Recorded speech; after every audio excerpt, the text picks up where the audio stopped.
नियतीपुढे कोणाचे काहीही चालत नाही.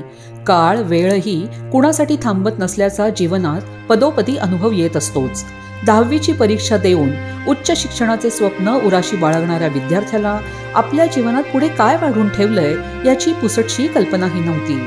परीक्षेच्या दिवशीच वडिलांचे हृदयविकाराच्या तीव्र झटक्याने निधन झाल्याचा दुःखद प्रसंग विद्यार्थ्यावर ओढवला. कुटुंबावर दुःखाचा डोंगर कोसळल्यावरही वडिलांच्या चितेला अग्नी देऊन विद्यार्थ्याने थेट परीक्षा केंद्र गाठले. मात्र परीक्षेची नियोजित वेळ होऊन गेली होती. अखेर विद्यार्थ्याला 10वीच्या परीक्षेचा पहिला पेपर न देताच घरी परतावे लागले. अकोला जिल्ह्याच्या तेव्हारा तालुक्यातील रायखेड गावात घडलेल्या या दुःखद प्रसंगामुळे अनेकांना गहिवरून आले होते. महाराष्ट्र राज्य माध्यमिक व उच्च माध्यमिक शिक्षण मंडळाद्वारे घेण्यात येणारी 10वीची परीक्षा शैक्षणिक जीवनातील एक महत्त्वाचा टप्पा असतो.